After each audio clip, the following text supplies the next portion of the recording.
All Hello. right. Welcome, everybody. How you guys doing? Okay, I'm just going to check we are live first, okay? We're just going to do a tech check behind the scene. Oh my God, that's the Okay, yes, worst we thing are live. ever. We are live. Yes, We are okay. good. We are Hey good. guys, welcome back to the. Am I echoing? Yes, you Yes. are. Okay, let me just. Okay, cool. Is this good? Yep, much better. Okay, cool. Hey guys, welcome back to another episode of the Just Langa Show. What you do is more important than how. Okay, so that's what we're talking about today. What is it that you want to do that is more important than the how? It is our 57th episode on Just Langa, so welcome one, welcome all, 57, and guys. 57. 57th. Okay, now let us know who's in the house, who's tuning in. If you're a regular popcooner, say popcoon. And if you're a newbie, type in noob. Okay, we'd love to know who's online, where you guys are, where you're tuning in from, and what do you guys want to get from today's session? What is it that you guys want to do that is more important than the how? Okay, happening right here on the Just Langa Show with me, Nina, and my co-host. Did I get my? I'm in here from Popcorn. Yes. Okay, kind of thing. All right, now while waiting for your replies, I'm tuning in on LinkedIn. Let's just see who else is online. But if you're new to the show, Just Long is where we interview the movers and shakers in the world to help you guys grow your authority, impact, and income as a thought leader, business influencer, and the authority in your respective industries. Now, in other words, we're Popcorn and we grow Southeast Asia's business influencers and thought leaders. So if this is something that excites you, you definitely want to follow us on all our social media. Hey, Cynthia, welcome. And we've got trainings, events, as well as the Just Langa Show. Speaking of the Just Langa Show, happening next week, Thursday, same time, 8:30 p.m., 22nd July, we've got Rich Cordona. Actually, he sounds like Corona, right? But never mind. Yeah, He's yes. still up to date. Rich Cordona, who'll be tuning in all the way from the United States. He's a video and podcast content creator. Have you seen his videos? I mean, it is so amazing. Hey, Azadine, welcome. My cousin's tuning in for the first time, so welcome. Welcome, Nina's cousin. Okay, so we've got Rich Cordona, who sounds like Corona, who is a retired Marine Corps helicopter pilot, combat veteran, and he basically does videos for military CEOs. I did not know militaries had CEOs or something like that. So wait. There's a CEO for military? How does that work? I have no idea. So if you're wondering what we're wondering, you want to tune in next week, 8:30 p.m. Okay. So he's going to be talking about personal branding and thought leadership for CEOs. I just thought his photo was like freaking awesome and with that background. So yeah, I can't wait for this one. And his video is like super lit. Okay. High quality. You want to check it out. So again, if this is something that excites you, definitely want to follow us on our social media, which Amin will share in a little bit. Kind of thing. All right. So who's tuning in? Let us know what you guys want to get from today's session. Let us know. Hey, Hilmi, welcome. I think you're new. Yeah, kind of thing. First time seeing your name right here on LinkedIn. Who's on Facebook? I mean, do you have the information?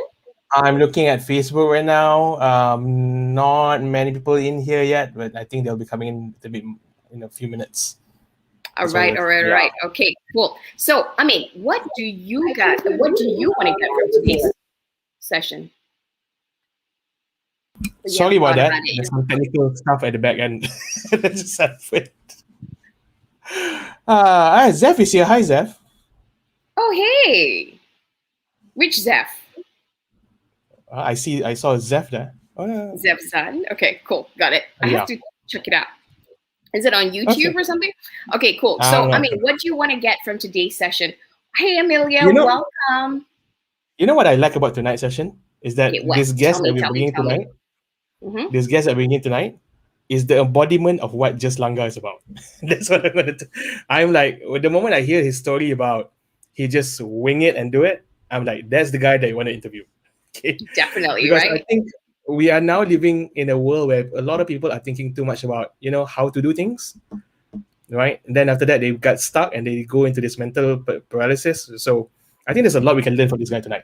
Definitely. I mean, I love that today is another business who, just like us, pretty much just langard and built themselves and kind of hacked it and figured things out along the way. I mean, this is what's happening in the world today. we're living in such times where, we've never experienced something like this. And we've never had so much digital technology happening at such great speed. What is the future of business?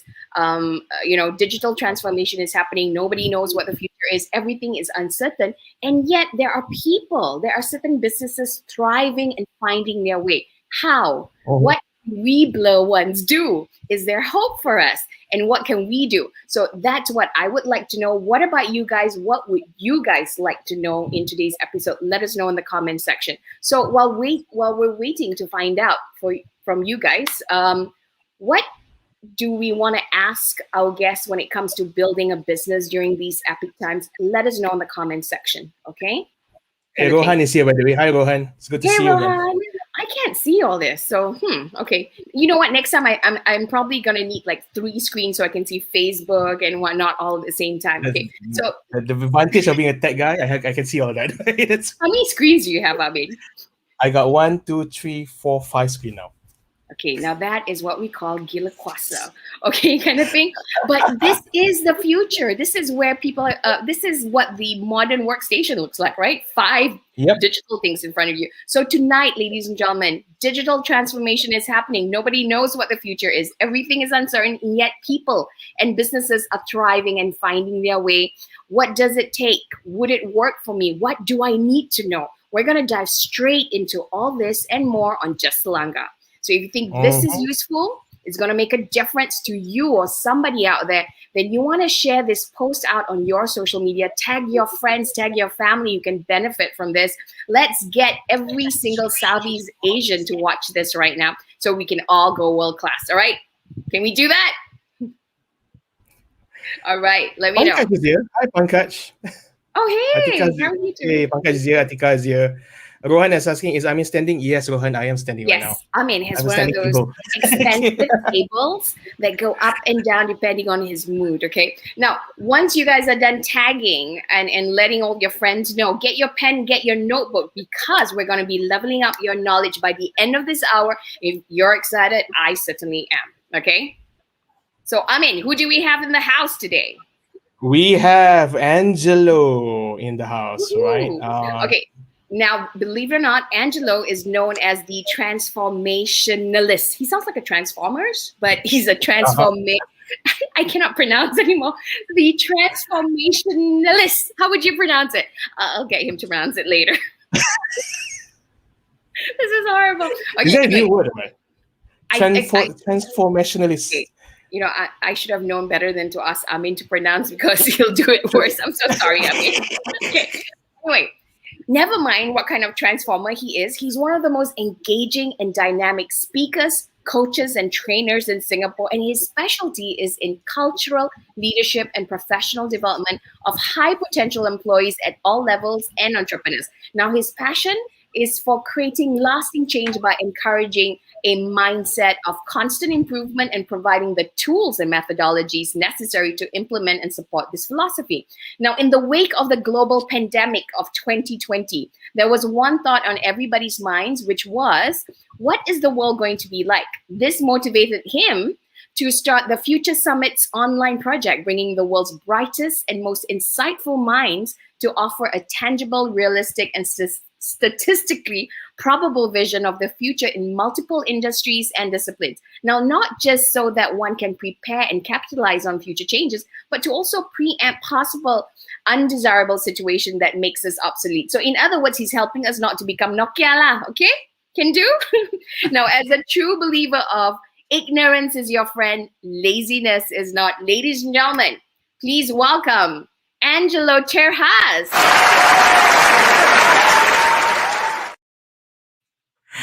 Oh, that was hilarious. Thank you. Right from the get-go, we thought we were hilarious. Right, respect. I love it. All right. Okay, Angelo, how on earth do we pronounce this transformationalist? Yeah.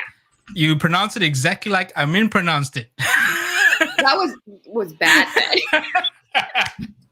Transformationalist. Take it back. Fine. Okay, cool. It's not my term. It's not my word. It was coined by a friend of mine from Germany. So I don't doubt that we're going to have problems in pronouncing it. Oh, if that's the case, it should be called with a German accent, right? Okay, I'm not going to embarrass myself by trying to do that. No, it's okay. You can. With our audience, they allow it. So don't worry. Okay. Anyway, so first things first, Angelo, I think in your own words, can you share with us what were you doing before the pandemic, and what was your business before the pandemic?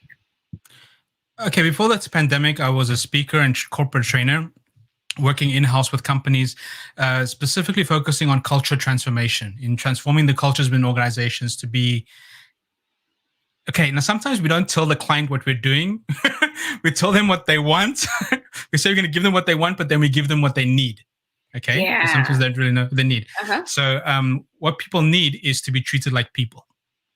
Okay, what people need to be able to be successful, to move forward, to change, to be committed, all the things that bosses want, and they try and, with a carrot and stick, try and get it out of people, they will do if you build a relationship with them. Okay, if you build a good relationship and they feel you're on the same wavelength and you have the same values. So that was my job before the pandemic. And as you can imagine, when the pandemic came and they shut everything up, no more job. No more job. So then what no did more you bookings, do? all bookings were cancelled. Suffered, like everybody. How long were you suffering? Okay, I'm exaggerating a bit. I'm sorry about that. It was about 3 months, 2.5, 3 months, where, because, we believe what we are told because people tell us what they think is real. So, it's only going to be 2 weeks. It's only going to be another month. Things are changing. And until we realized, what? I don't think this is changing.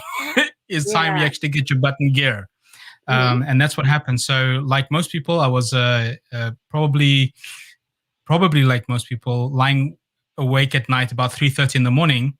And as an entrepreneur yourself, entrepreneurs, we are natural born problem solvers. Okay, that's our job. We see a problem, we try and solve it. As speakers and trainers, we see problems that fall into the realm of, we need to give people information, we need to give them knowledge, we need to give them skills, this kind of stuff. So I was thinking, what is the biggest problem in the world that maybe I can help solve?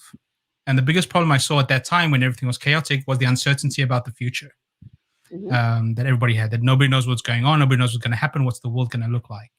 So in order to solve that problem, I thought, well, I can't solve it. I don't know what's happening in the future. I don't have a crystal ball. But there are people in the world that know.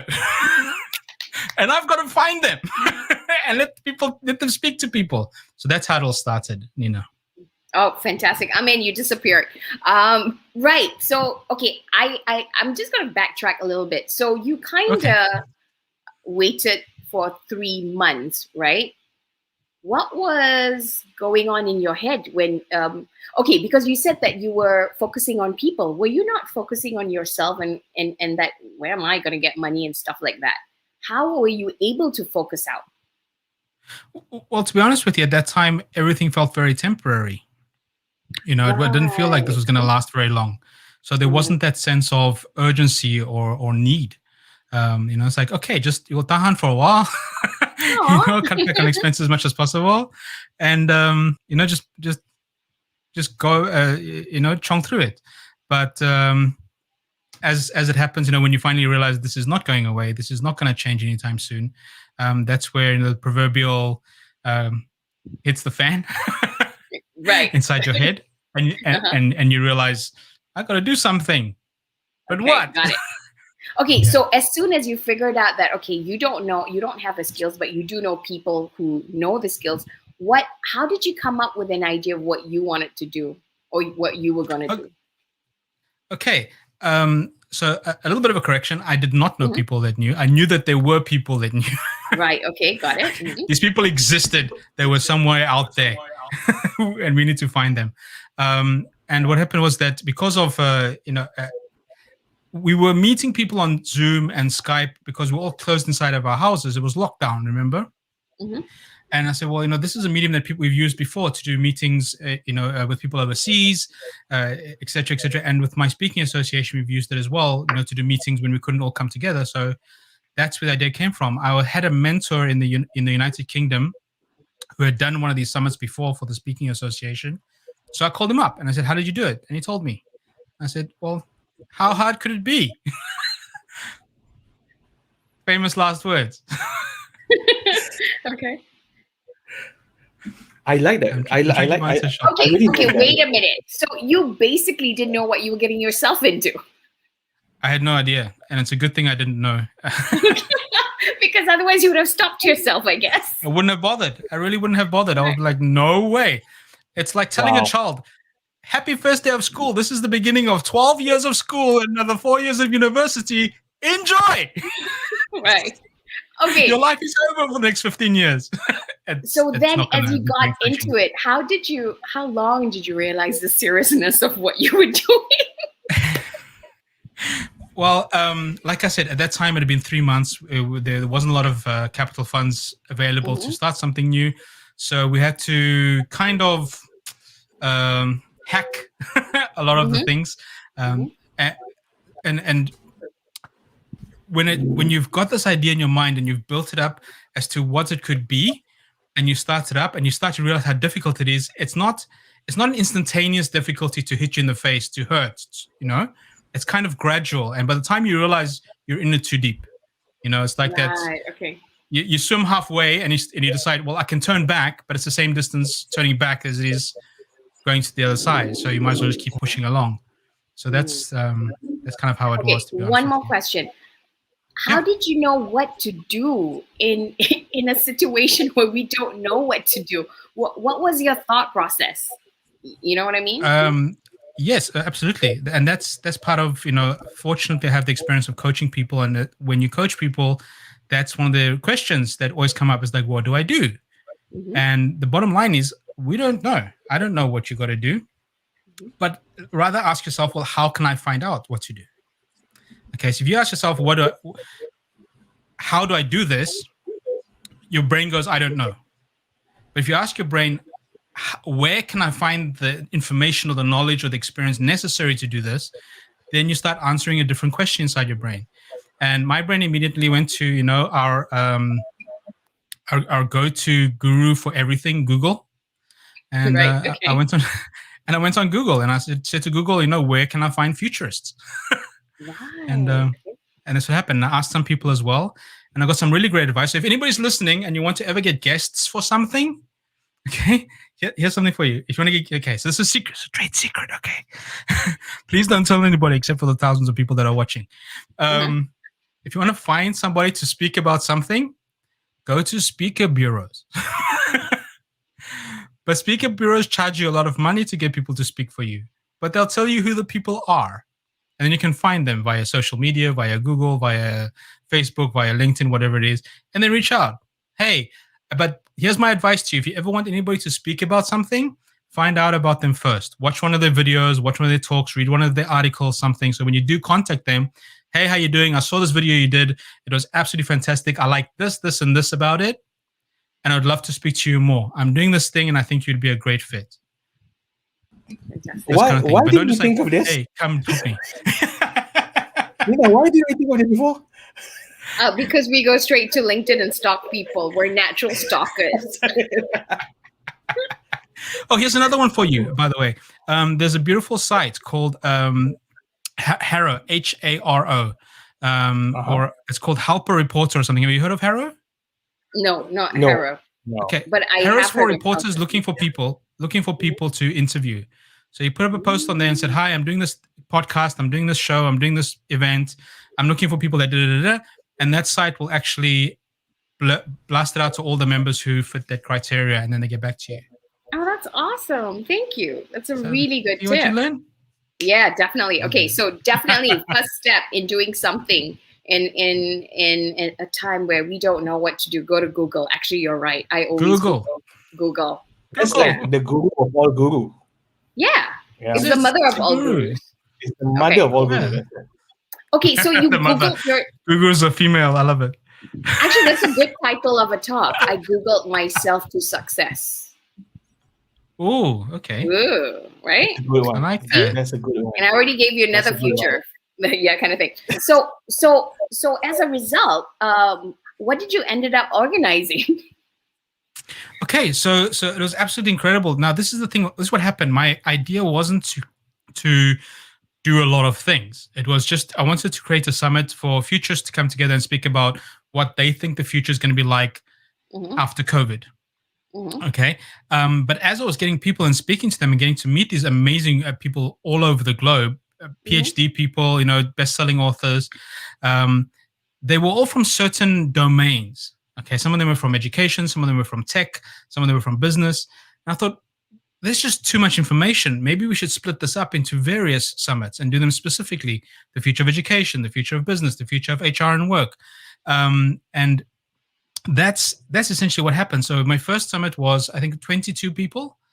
That was over 3 days, 22 speakers speaking for about 45 minutes, giving away loads of goodies, free ebooks and these kind of stuff. It was absolutely incredible. I made amazing, wonderful friends all over the world. And the funny thing is that a lot of the speakers weren't even I didn't meet them directly. They were like 5 or 6 down from the people that I met. So here's another piece of advice for anybody that needs to know. Open your mouth and ask. Yes. So, hey, Nina, it was great to meet you. By the way, Nina, I've got this YouTube channel. Would you know anybody that might be available for that? Who knows? You never know who you're speaking to. And that's how I met some of the most amazing people who then helped for the subsequent summits that came along. And that's how we got funding, and that's how we got loads of things, was through the initial people I was looking for to speak on the summit. So what started? You know what, Angelo? You need to document all of this and basically create your own book and say it's the 101 guide on how Angelo created this. It's amazing. This is amazing. Oh, thank you so much. And yes, and we hacked everything. I didn't have a webcam. I didn't have a microphone. We hacked it with my mobile phone, sticking up there, getting apps. Didn't have lights. I got from IKEA, like $5 lamps and stuff to do lighting inside my room. It was a crazy time. So how many people turned out in the end? And you charged them money for it? I had 2 tiers. Because I didn't, I wasn't known in the world of summits or anything like that. It's kind of almost an experiment, to be honest with you, but it was a hard work experiment. We had 22 speakers and about 780 people showed up. Wow. Which was I was really happy about that. And what happens, that was for free though. So I had free access for 48 hours. And if anybody wanted to, have lifetime access, they would pay, I think it was $27 was the ticket. So you didn't have to, juggle the thing to be there for 48 hours. You could watch it in your own time whenever you wanted. And I gave other extras as well, other goodies like I did transcriptions of all the talks and everything that I could in PDF stuff to do. So yeah, try to make it as so how that was another thing. I want to make it as valuable as possible. Okay, so 780 free tickets. How many paid? Sorry, I'm talking numbers. 200. It's okay. It's about 210 people, 215. Oh, that's still good. That is still good. For first conference, that's huge. That's amazing. Okay, if you guys are listening, we know how it feels like to organize a conference, because when we did it, it was really heart-wrenching to do it. Yeah, and then it was only after we did the conference that somebody tell us, "Wow, you guys have balls to do this, and you guys made money." Usually you lose money for the first 4 years, and we're like, what? Well, here's another thing. If you got speakers on your summit, you tell them to put it out to their list. Get your contacts. When you find speakers that have got 10,000, 15,000, 20,000, 100,000 followers, and say you're speaking here. Maybe it's a numbers game, 5-10% are going to show up. And also, if you can make your speakers, give them like an affiliate program. So if anybody signs up that they recommended, then they get some percentage of that as well. So make it a win-win-win-win for everybody, then they'll do it. Okay, sounds fantastic. Okay, let's go straight into this. I'm echoing. Okay, Angelo, can we get straight into this? Based on your experience, what is it that you now know that you did not know before? And what is it but what is it that a lot of people out there don't get with what's happening in the world? You know what I mean? So. Okay, so you're not necessarily referring to skills. It's more like a life lesson that I've learned. Is that right? Okay. I think the biggest one is, as you said previously, it's okay if you don't know how. You just got to know what you want to do. If you know what you want to do, you will find the how. Okay, but that stops a lot of people. It's like, I would like to do this, but I don't know how, so I might as well not even bother. Just start. You got nothing to lose. Okay, you're right. I'm not saying go pour $100,000 in and then be like, okay, now I've got to find out how. Start small, start slowly, gradually, and ask people. But like I said before, once you know where you want to go, suddenly your brain attunes to what you need and starts finding solutions.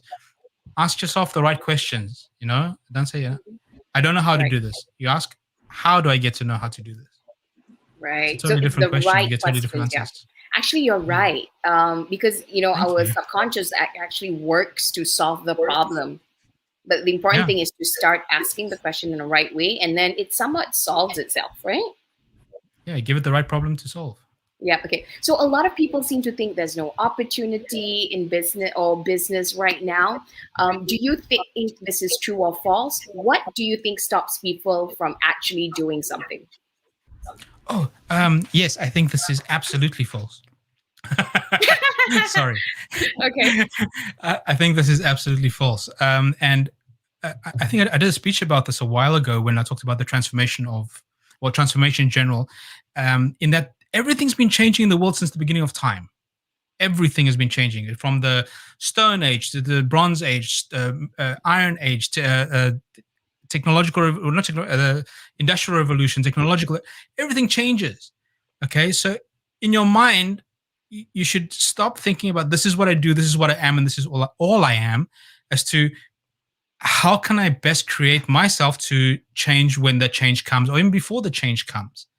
Okay, not to be surprised by it.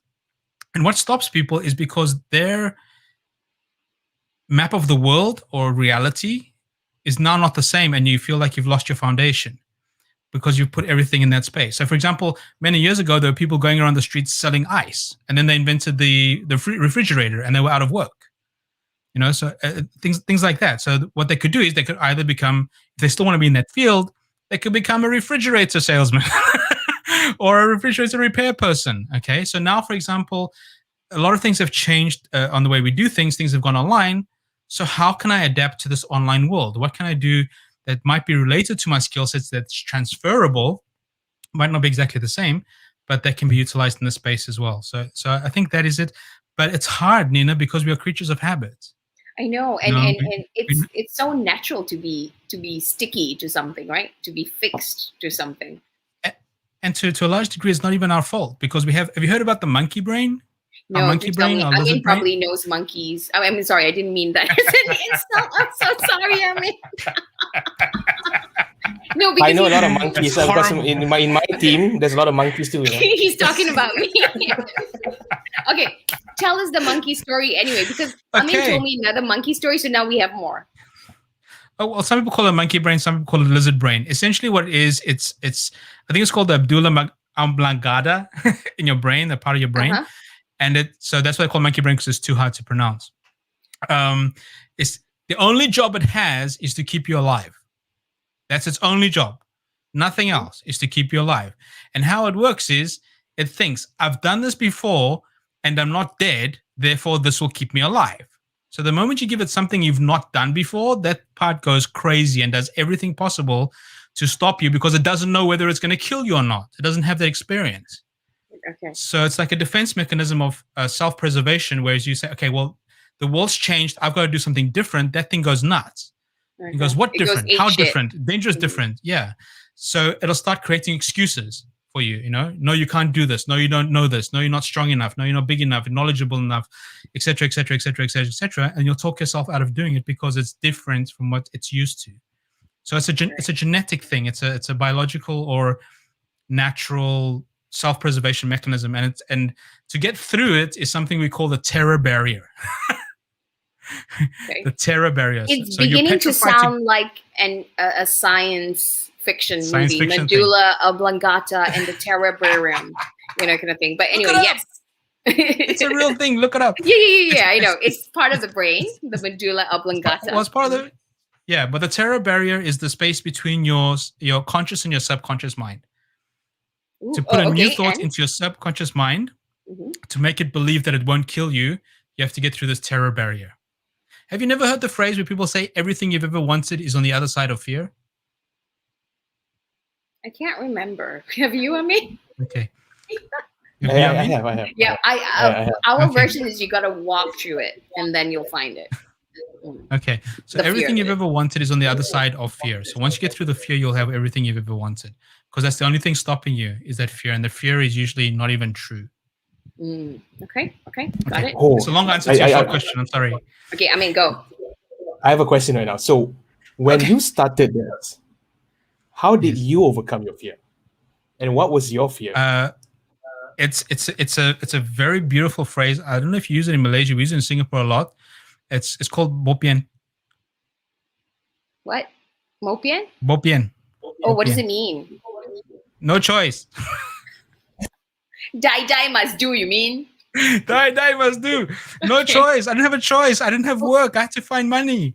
Right. Okay. Yeah. This is amazing. Yeah, Zurain is saying it's so true. It's true.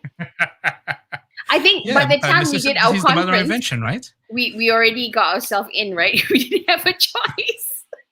U-turn. This has got to work. Yeah. Otherwise, I starve. Yeah. You know, I remember when we did it. When we did it, we were like, okay, did we actually? Is this the right choice to do this? Yeah. Because we had like sponsors that's supposed to come in, and then after that, remember that part, and then after that, suddenly the sponsor kind of like, okay, are you in or you're out? Okay, so let's just say we question our existence and purpose in life, and we're like, why did we do this again? Why couldn't I just marry somebody rich? You know, those kind of questions come up every single time. Okay. Anyway, it's a permanent solution. It's a permanent problem to a short-term solution. Marrying someone rich. I love it. Yeah. Didn't go through. Okay, anyway, so let's say I'm in business. Okay, anyway, any single guys out there with money, you know who to call. Amin will filter you for me. Thank you, Amin. Okay, so now going back to business. Let's say I'm in business and I'm absolutely affected by not just the pandemic, but by digital disruption too. Everything's replacing me, right? What can I do? What are the steps I can take? That you literally just said right now. The first thing you do is ask yourself, what other steps can I take? Okay. Or you ask yourself that question.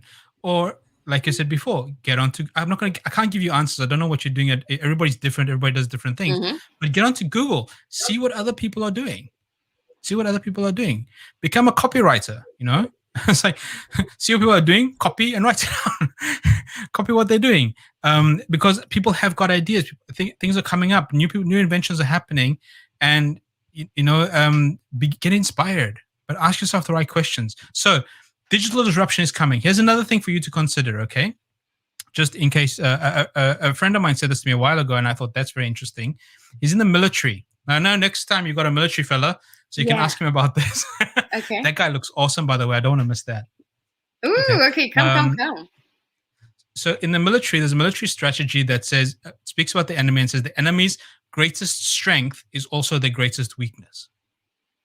Okay, we believe that, but we weren't sure about the enemy. Yeah, we know that about LinkedIn.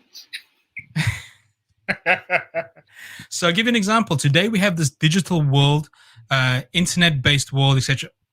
Think for a second what would happen if the internet suddenly got turned off. The internet is our greatest strength. It's our greatest provider of income. It's our greatest provider of connection, etc. What if it got turned off? It's also our greatest weakness. We become debilitated.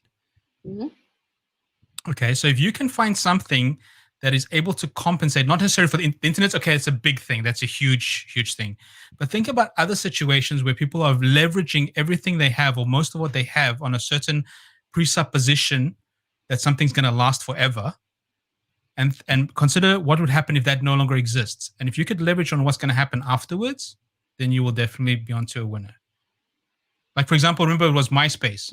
MySpace thought like, oh, this is going to last forever. And then Facebook came along. And there was Nokia. They said, Nokia, we're the most powerful. And then iPhone came along. Okay? So there's always this disruption and uncertainty are the hot pots for invention creativity. Yeah, so there's a guy called Brian Tracy. Are you familiar with Brian Tracy? Yes. Okay, wonderful. Brian Tracy once gave this talk, which was absolutely fantastic, and he said, "Don't think of yourself as an employee or somebody who's working. Think of yourself as a professional problem solver." Okay, look for problems, and once your brain is attuned to the fact that I'm here because your value in the marketplace is directly proportionate to the problems you can solve. You want me to say it again? Sure. Your value in the marketplace is directly proportionate to the problems you can solve. So the bigger the problems you can solve, the more valuable you are in the marketplace. Got it. We're increasing our price. Sense? Yes, definitely. Just kidding. Okay, so that's my advice. Look for the problems and solve them. That's my advice to anything. Any kind of problem that exists. People don't have jobs, find a way to get people jobs. Right. Okay. So speaking of that, so that's the mindset we need to have. What's the worst mindset anybody could have that could swing it like the complete opposite way during this challenging times? That's a good question. Stubbornness, I think, would be the worst mindset to have in any situation. There's a difference between being stubborn and being dedicated, for example. Okay, stubbornness. Could you explain the difference? Some people might not get it. I might not get it either. Okay, so there's stubbornness and ignorance. Okay, ignorance you can only use as an excuse for some time, like I did for the first 3 months. This is not going to last. This is temporary. If COVID's going to go away, I was ignorant. Okay, but that was because of a lack of information. Stubbornness are the people who I'm sure we all know, some of them, and some of them we know very personally, like when we look in the mirror, of being like, you can see the writing on the wall that things are changing, and you're like, no, I will stick to this. I will continue doing this. It will work because I say so. I will go against the world and do it. And yet, it's something that's not gonna, it's not good for you. You can see it's not working. Like the guy who's selling ice, for example, refrigerators started coming around, there was a story by Gary Vaynerchuk about his uncle who was a cab driver and then started Uber. And he told his uncle, you better look for something else because Uber's going to take over the paid car thing. He's like, never. Taxis have been around for hundreds of years. We're never going to be out of work being a taxi driver. And then he was out of work. So that stubbornness, I think, is the worst mindset. So the opposite of that is being flexible. Being flexible and open-minded. Yeah. Okay. You also talk about definitely. You also talk about what you already have might be more valuable than you think. Could you share more about that? Yes, absolutely. Absolutely. So this was a shock. This was a shock to me, okay? Because we tend to view our lives based on what's happening now. Okay, based on what's happening now. So if you asked me, what was my life like before COVID? I said to you, I'm a speaker, I'm a trainer, corporate trainer. I used to do this. COVID came, that job market stopped. Therefore, what? Am I useless? I tend to forget that before that, I used to do other things. I was a swimming instructor. I was a scuba diving instructor. I used to run companies. I used to run hotels. I was in hospitality. I used to have other businesses in catering and F&B, etc. So we tend to forget how much skill, ability, knowledge, experience we've accumulated over the years, because our vision of our lives happens to be very narrow as to the current maybe 1 or 2 years of which we are living in. Okay. And it sometimes takes somebody external from us to come and say to you, but don't you remember you used to do that? Or don't you remember you have this? There's a beautiful thing that we are also very, very some of the harshest critics of us are ourselves. Okay. A lot of the things we think are nothing. So for example, Nina, if somebody said to you, Nina, you're so friendly and you're so approachable and you're so, so likable and people just love being around you. You're like, but no, that's normal. Everybody's like that. And sometimes it takes a bit of a wake-up call to realize, actually, that's a beautiful skill that you have. It's a beautiful gift that you don't realize for yourself because for you, it's normal. So what you have might be a lot more valuable than what you think. So listen to people. Or even if you have the confidence to ask some people that are close to you and ask them, what is the most, when you're my friend, you're my family member, you love me, can you tell me what is it about me that you really admire? Okay, not to get a big head or something. I'm just trying to. Now there are programs online as well. Okay, like finding your inner purpose or finding your life purpose. There are a lot of programs online to do that. Some of them are cons, some of them are true. I can't recommend one or the other. There are tests and stuff to do as well. But the best marker would be ask people around you that you trust and you don't mind asking their opinion. Because you never know. You might have a wonderful skill. I think what you say is really important because a lot of people are going through so much difficulties right now, and I think what we forget is to kind of just take a step back to sort of pause and ask, what is it that we're really good at, and to embrace that and kind of bring that to the front, isn't it? Because it's so hard to focus on the not good stuff, or where we're failing, or where we're lacking, right? And we think that that is our self-worth, right? I absolutely, completely agree. And I used to say that a while ago, and then I was introduced to a lady, not personally but online, who went completely the other way, which was amazing. She didn't focus on her strengths, she focused on her weaknesses, and that became her strengths, which in her case was she had been married, I think, 8 or 9 times. That's amazing. That's awesome. And she ended up going around the world telling people how to have a horrible relationship and what to avoid. Well, if you think about it, she's got all the data, all the big data, right? What not to do. But generally people will think it's a negative, been divorced so many times, you can't hold a good relationship, etc. But even that could be a strength, I've made all the mistakes, let me tell you what they are. Kind of thing. So you never, sometimes your weaknesses might also be, the thing that will change which is actually our strength. Okay. Your network, your network is your net worth, you said? Yes. Your network is your net worth is very, very, very important. As I said before, remember I said about some of the guests I had on my summit were not my first contact. Sometimes they're my third or fourth contact. And when I say contact, I don't mean like LinkedIn where it says you're a third contact. I mean, I met somebody who introduced me to somebody, who introduced me to somebody else, who introduced me to somebody else, and they were the person that came to my summit. All of that is networking. And networking essentially is just building relationships. So the stronger your relationships are, the people, and this is very important. I think, was it Zwareen said, the authenticity? Yeah. Mm-hmm. Be authentic relationships, not ones that are like, I'm only in a relationship with you to get something from you, but where you give as much value as possible from yourself, your time, care, consideration, and sincerity. Those are very strong, and people will be able, and then that will grow exponentially and organically, to be honest with you. And it's the age-old saying, it's not what you know, it's who you know that will help you out. Okay, so that's what I mean by your network is your net worth. Definitely. Okay. Before we go to the next question, yes, this is my earrings, and yeah, I'm wearing some my earphones as well. Okay, next question. The only reason for failure is not a lack of resources, but a lack of resourcefulness. Could you add to that? Mm-hmm.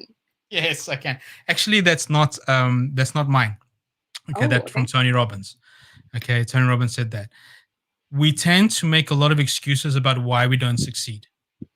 I'm not smart enough. I don't have enough money. I don't have enough education. My parents were poor. We have all these things.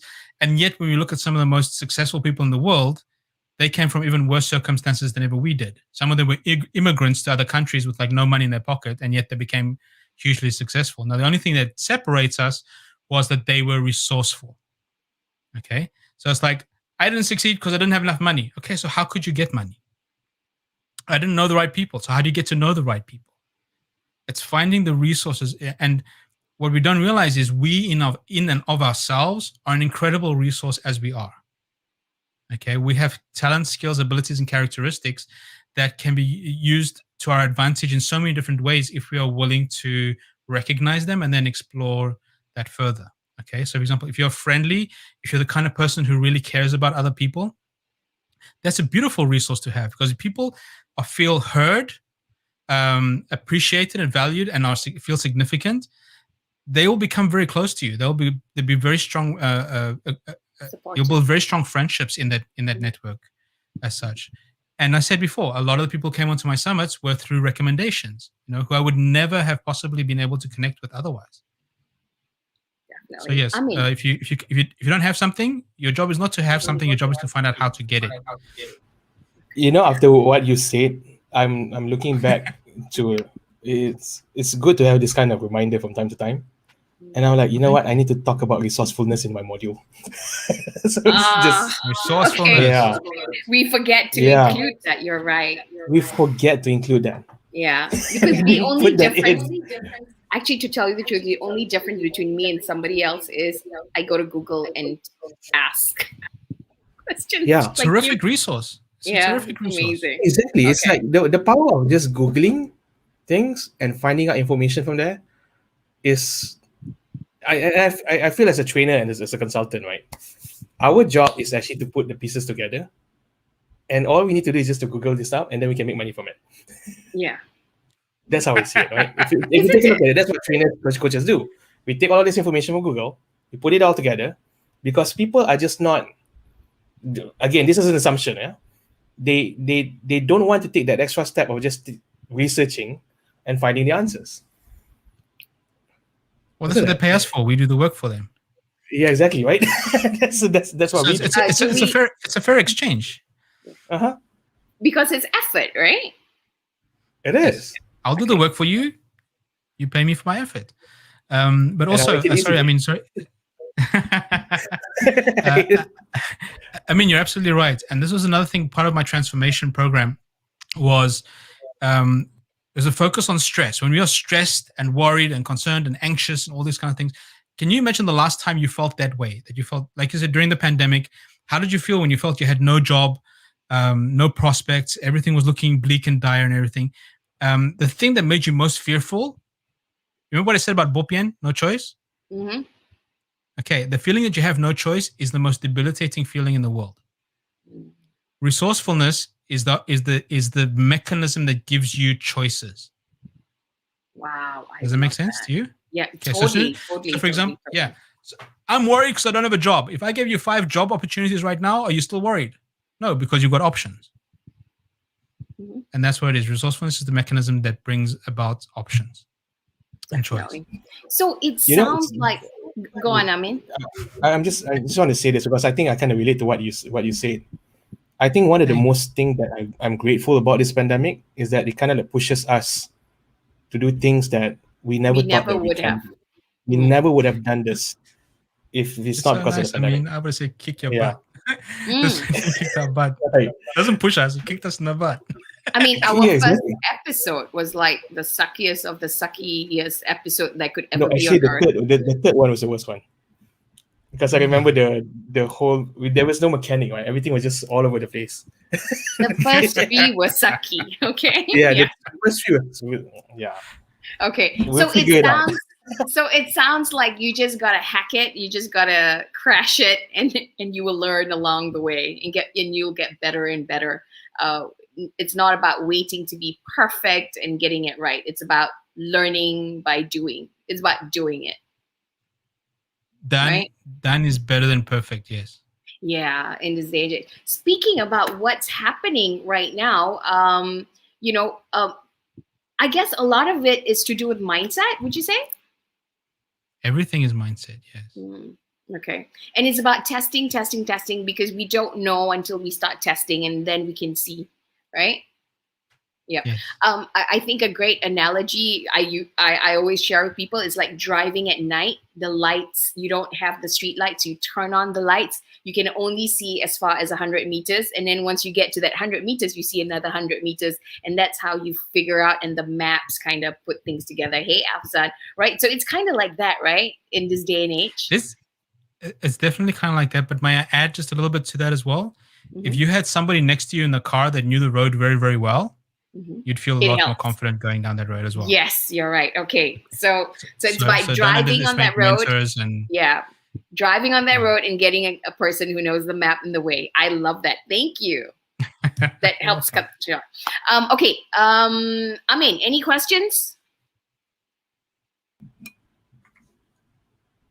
Okay, I'm very sure that when you first did this, it was not smooth sailing all the way, right? So I would like to know your mental note. What was in your mind? How do you manage yourself as you go through all of these challenges and obstacles? Right? How many times? I'm very sure there's going to be like a lot of drama, right? There's a lot of, and you're doing this all by yourself, right?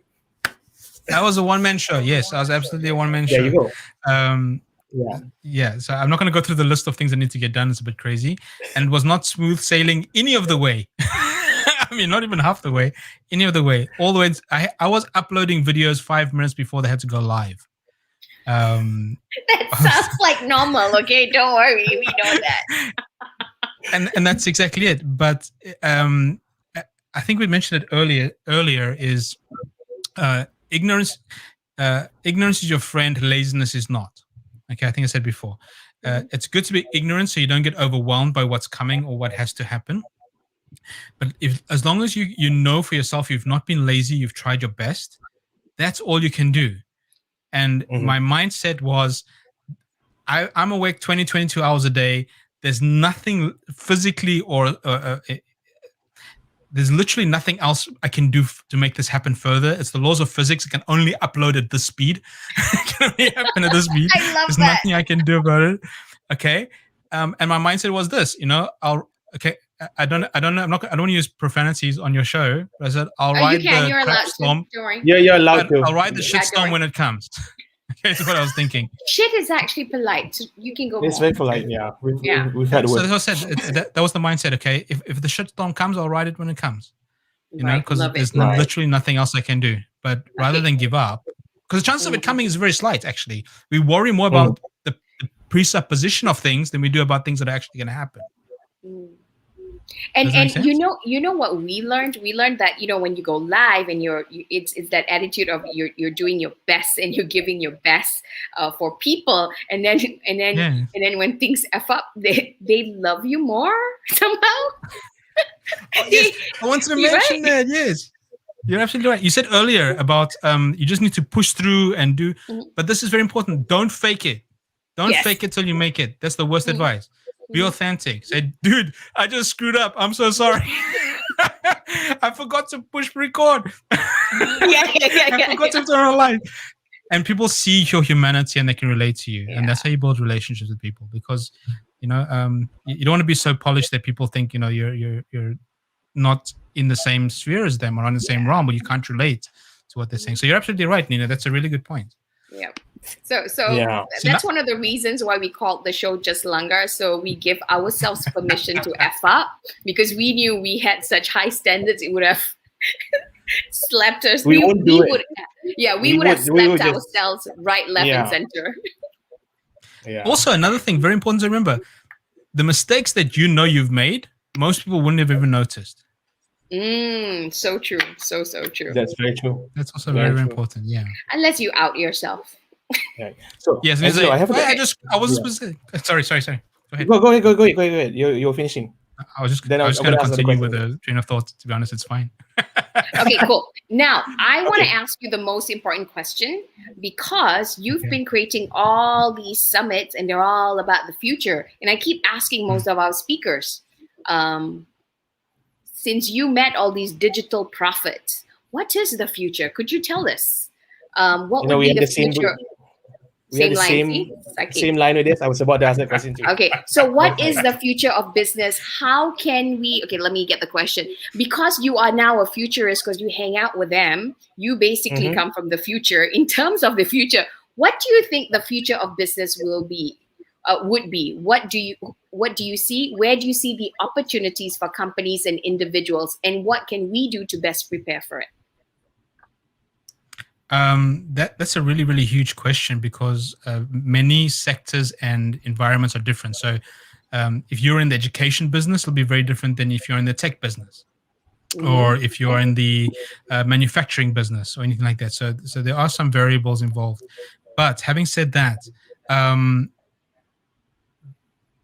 in any case, for the future, whether it be right now, whether it be in 10 years or 20 years or 30 years time, is the advice that the futurists give us in general falls along the lines of what I told you before. Your greatest strength is your greatest weakness. So what the mindset was of the futurists, like most of them when we spoke and they agreed on, was today's solutions are tomorrow's problems. Right. Yeah. Today's solutions are tomorrow's problems. So even though we found this, Zoom is fantastic, and these online things are absolutely fantastic, and it's changed our life. We can work from home. In 5 years' time, this is going to be a problem. Okay, I'm already seeing problems with Zoom. Okay, in a year's time, it can be a problem. The online world, why? Because we're going to be stuck inside of our houses, we become insulated, become like this. So if you can see preempt these problems that are coming and prepare for them, that is a really, really good way to go. If you can solve the problem before it even gets here, before it becomes a problem. I think the word that they use is, if you can disrupt yourselves, that would be amazing. Then you're pretty sorted in terms of business. Yeah, love it. Okay, so that's the first thing. The second thing as well is what I said previously. Start thinking of yourself as a professional problem solver. and this is and the third thing is, which is one of the most important things ever. And we realized that we got kicked in the butt during COVID, and realized this a lot more than other times, is the value of human relationships is going to have a much higher currency in the future. Human interaction and human relationships. It cannot be replaced by automation. It cannot be replaced by AI. It cannot be replaced by anything else. And when things like this happen, where we got, for example, stuck in our homes and you're around your family 24/7, it was a big change in the world. We were not used to this, and you had to reevaluate your relationships. You had to learn again how to be with the people that you loved. In companies, now that we've learned to work from home, it's not so much the employment of being and going to a company that's going to be very important. It's about the relationship and sharing of values that's going to exist between the people who are remote and the company that they work for. Because now so many more options have opened up as such. And be flexible. Don't get married to one idea. Love it. And be, wow. I hope that helps a bit. Oh, here's another piece of advice. Read and watch Futurists. Meaning, please make sure you follow Angelo. And I think we're going to be talking about your YouTube channel, right? There's a link there in all the comment section. Yep. So please follow Angelo on his YouTube. Angelo, would you like to say a little bit about your channel? Sure. Okay. Now, my YouTube channel has not much to do with the future, I'm afraid. In so much, it's indirectly it might be, but now it's not. I started the YouTube channel out of a pet project that I thought was very, very necessary, at least in my space, and I called it Bad Wisdom. I called it Bad Wisdom with a question mark. Okay, Bad Wisdom question mark. Okay, the reason I started was because. Okay, so now I want to go a little bit more personal. I hope you don't mind. I want to share with your viewers. When I started the summit, I also had a very horrible experience in that I lost almost every single thing in my life. My home, my business almost went under. My partner of 8 years left me. I was in a very, very dark place, and I started the summit at the same time because I didn't have any money. And what happened was a lot of people who were well-meaning and they cared and they wanted to help out would come and give me advice or try and help out and give advice, which was not very helpful. But they didn't know it was not very helpful. They thought they were doing a good thing. So that's why I started this channel. What kind of advice is this, if you could share with us a little bit? Okay. So things like happiness is a choice. Okay.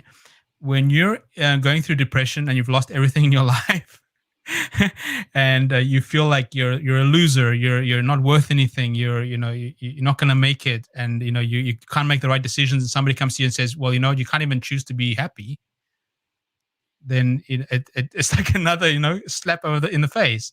Or what's the other one? Context. You people giving advice, please have context.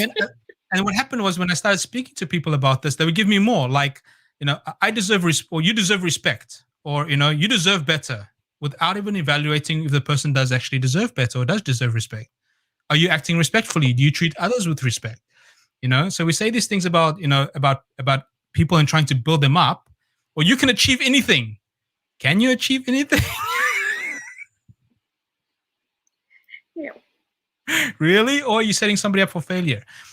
So all I do in the channel is that I bring these topics up. I don't say whether it's right or wrong or good or bad, but it's more an exploration of let's think about this. So I'll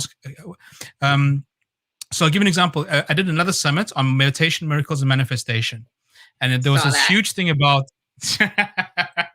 Well, we had to also deal with the fact that we are human, so we have the spiritual aspect as well, and there was a huge thing about our negative self-talk, and we need to change our negative self-talk into positive self-talk and affirmations and things like that. But if you've ever had experience with affirmations, it's like, I am worthy, I am happy, I am strong, I am healthy, I am full of joy, I am so grateful. But inside your voice says, you're a big fat liar, because you're a big fat liar, because you know the truth and you're trying to convince yourself of a false truth. And people used to say that, just keep saying positive things to yourself, but that doesn't always work. So I would consider that bad wisdom. Now, saying positive things, is it inherently bad? No, it's not bad, but it's how you say it. So, for example, instead of saying, I am wealthy and you're penniless, and I am happy, but you've just lost a loved one, And I'm grateful, you say, you know what, I'm in a crappy place right now. I feel like shit. Okay. But I'm going to choose to not let this be my permanent reality. I want to be here for a while. I'm going to experience it, and I'm going to choose to get out of it. It's a totally different mindset to trying to convince yourself of something that's not real, in inverted commas. So I just explore these things on the channel, have chats with people about relationships, about thinking, about being supportive, about identity. I try and have various people on there as well, not just by myself. And I was just trying to, the channel's just there to grow a community of folks that are willing to chat about certain things. Wow. I want to shut up now.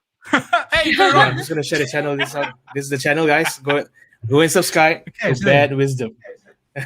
See, anything is possible. Follow your heart. Stay positive.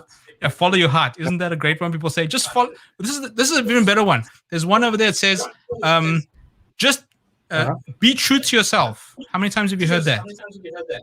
How do you even know yourself sometimes?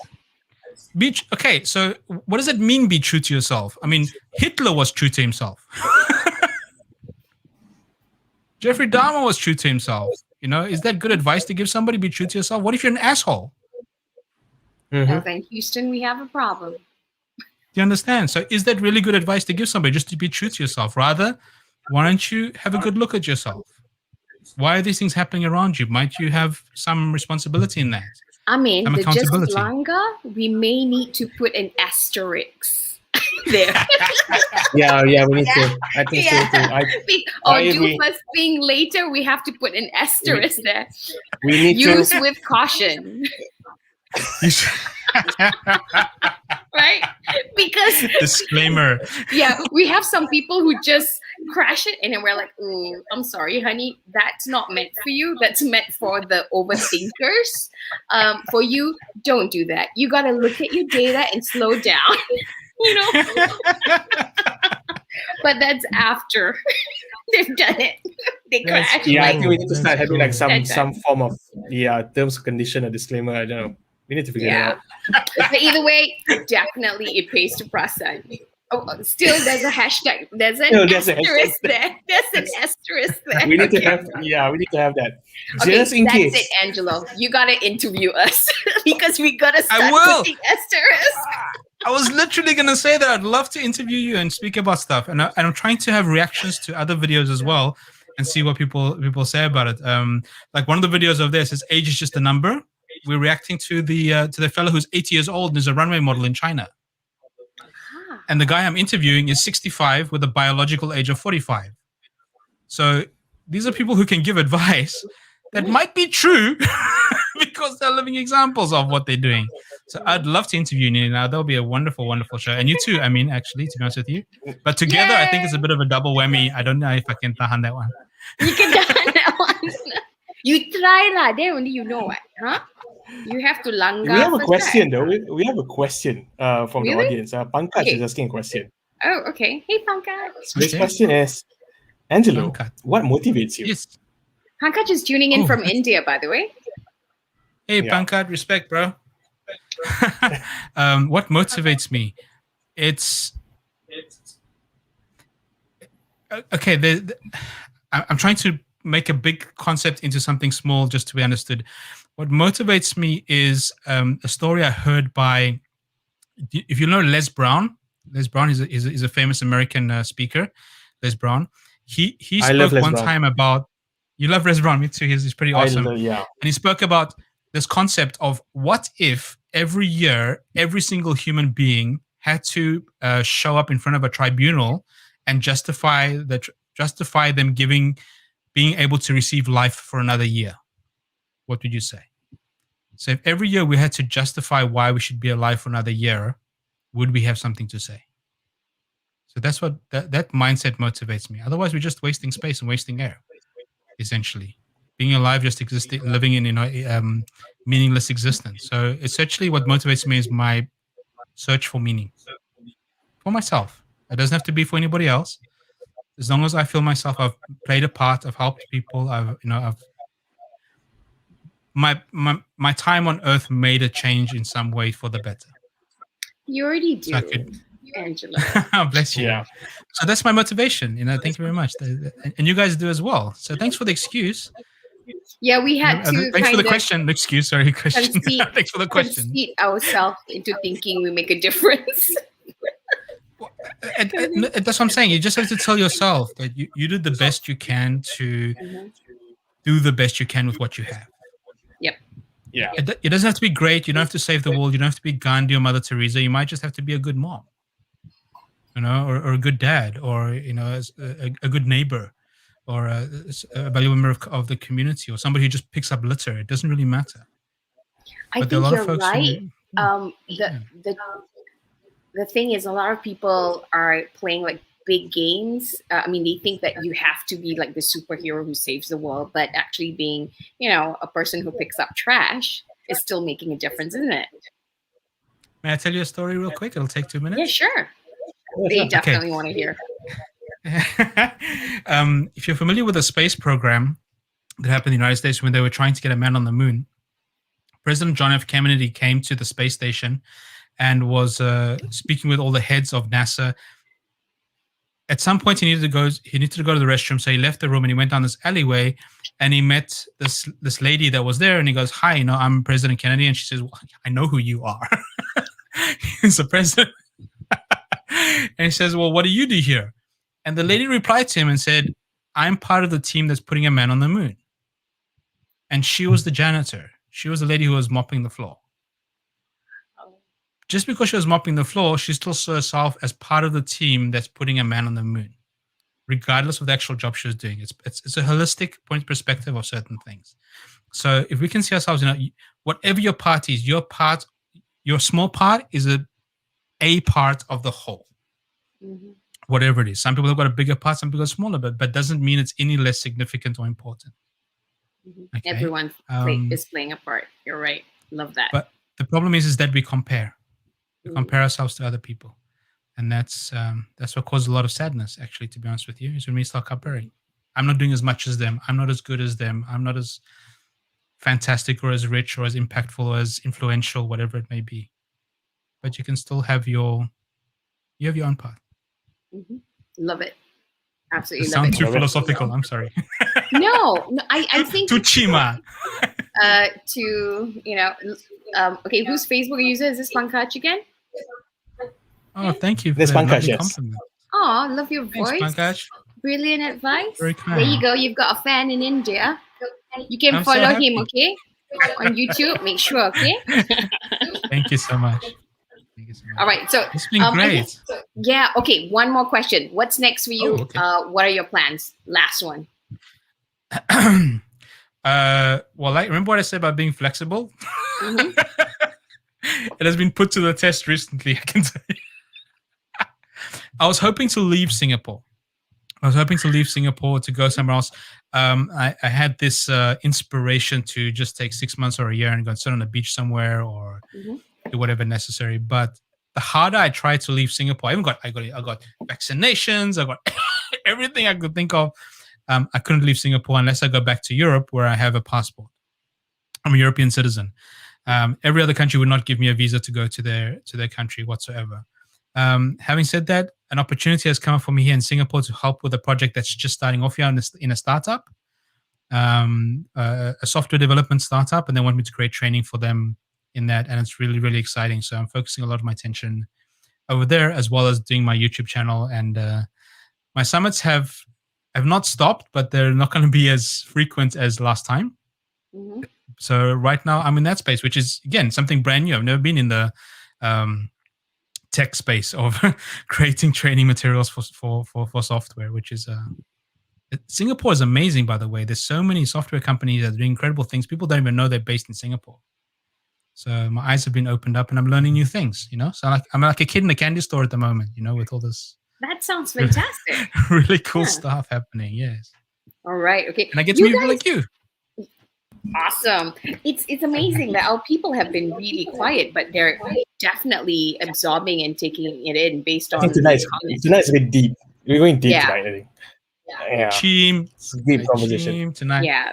There's a lot of big questions. Okay, what's your biggest can you guys share with us what was your biggest learning from tonight? Let us know. I mean, what's your biggest learning from tonight?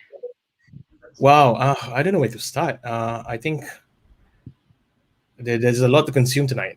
One of it is the reptilian brain thing, the conversation that we had, the monkey brain.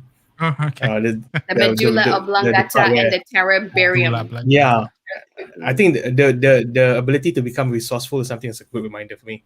Yes. And I was like, yeah, I stopped teaching that. I think you need to start doing that again. Definitely. Definitely. That's so kind. Thank you. I mean, it means a lot to me, brother. Yeah, it does. And I think for me, it's definitely the things that we tell ourselves, and what we already have is more valuable than we think. We keep looking out, oh, I can't do this, but we forget what we have. And I think for people who are going through difficult times right now, I think the first thing you guys can do is maybe write down a list of what are the skills that you have and start from there. Write it down. How can you use those skills in what's happening today? Yeah. Oh, look at Audrey. She's saying be a problem. Yeah, be a problem solver. That's amazing. I agree with that. I agree with that. Professional problem solver. Okay, Audrey, write professional in front there. Professional problem solver. So right now you gotta answer the call. Make it an art form. Yeah. Hey, I'm Audrey. I'm your professional problem solver. How can I help you? Yeah, like that. Okay. Also, the part where you said about the solutions that we have now is going to be a problem in the future, and we're like, yes, ka-ching! Yeah.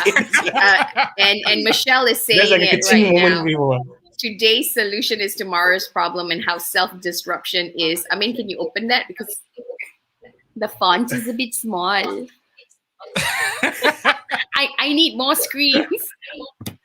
That's funny. There's so much we can do. Yeah. Okay. So okay, I guess we're not going to be out of business. We're going to be fine, but we got to disrupt ourselves. Okay, I mean, got it. And Dina Namali is my small part, is a part of the whole and problem solver. Okay, such wonderful learnings today. Thank you so much, Angelo. Okay, so how do we find out more about your Future Summit? I guess we just Google you and the Future Summit's online. I have a website called futuresummitsonline.com. So anything new that comes up will definitely be over there, be advertised over there. But like I said, probably the next one will be in about 6 to 8 months rather than every 3 months that it was before. Right. Some of the so I had another problem. Okay, which is there's challenges in these things. Okay, some of my summits, my platform crashed. The platform that everything was hosted on crashed. So I lost like a ton of material and interviews and stuff that I did with people. What I did manage to salvage, I put onto a members section of the website. So if anybody really wants to get a hold of those, let me know, and I'll try and get you access to that if you want to see the first one. So I've got Future of the Future Summit, which was the first one, and I've got another one that's Meditation, Miracles, and Manifestation. I've still got that content. Everything else got lost. Yeah. But these things happen. Yeah. One more learning from Jocelyn. I matter, don't compare. Yes, Jocelyn. Good job, Jocelyn. Don't compare. Nobody can be as awesome as a version of you as you can be of you. Absolutely. So there's no need to compare. Okay, cool. Well, thank you so much. Oh, here's another one. Sorry. Yeah. If I can do it, anybody can do it. Why? I promise you. Because I'm one of the most blah people you've ever met in your whole life. That's when you just became Singlish, blah people you ever met. In Malaysia we call it blur sotong, squid blur. Don't ask me why. Yeah, of course. Yeah. Blur sotong. Yes, okay? Blur sotong, like you won't believe. But because I'm aware of my blur sotongness, I'm willing to learn rather than assuming that I know. Okay. So if you can just say, hey, I'm blur, I don't know. Okay? I don't know, but I'm going to find out. If I can do it, promise you, anybody can do it.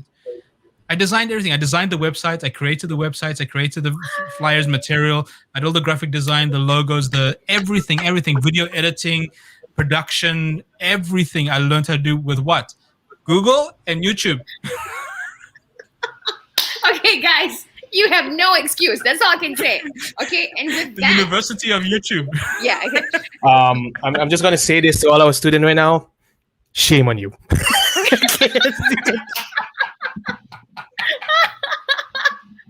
We give you step-by-step process, okay? That's good. That's Michelle's comment. And they cool, come Michelle. up with all sorts of excuse. I don't have time for content. So dish, okay?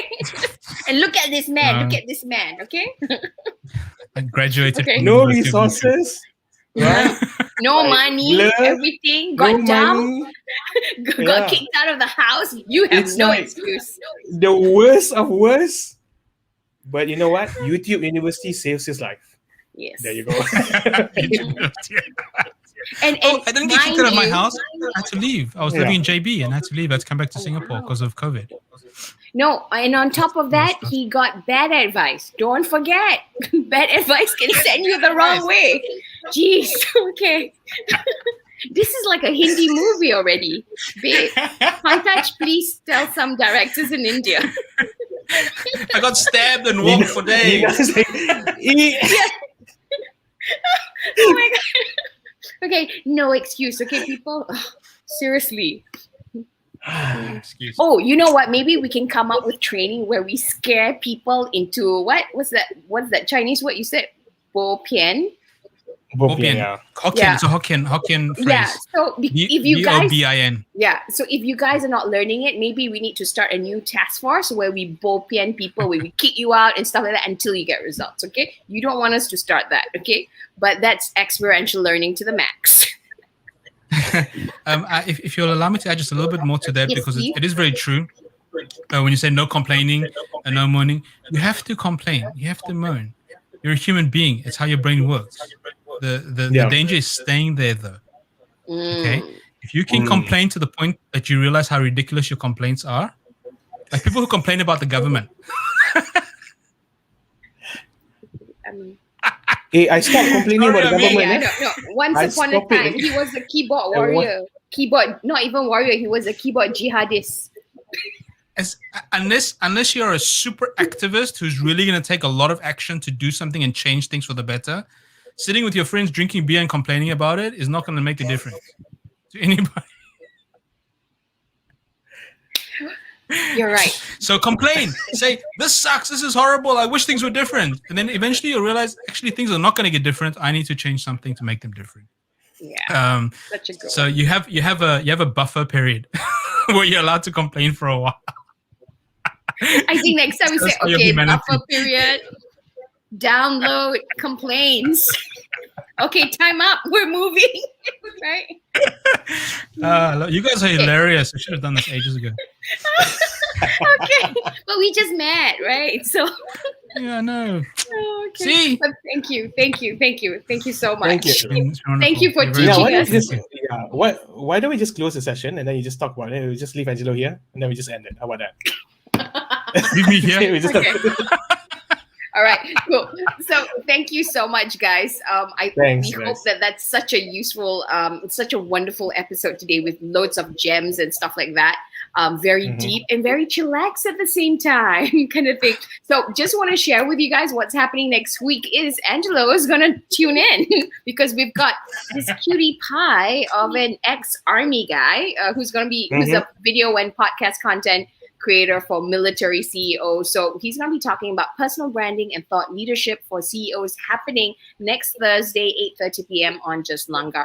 So that is next week, Thursday, 8:30 p.m. Thank you so much for your time, you guys. We hope you enjoyed it. Make sure you follow Angelo and on his YouTube channel for follow us Dad as well. Wisdom. Yeah, follow us as well. Follow our YouTube. We need more.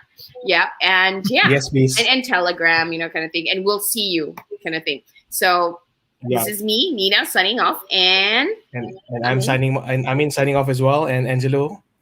Yes. Okay. Right. Thank you so much, Thank Angelo. you so much, guys. Such powerful. Good night, guys. Have a great weekend. We'll see you again. Bye.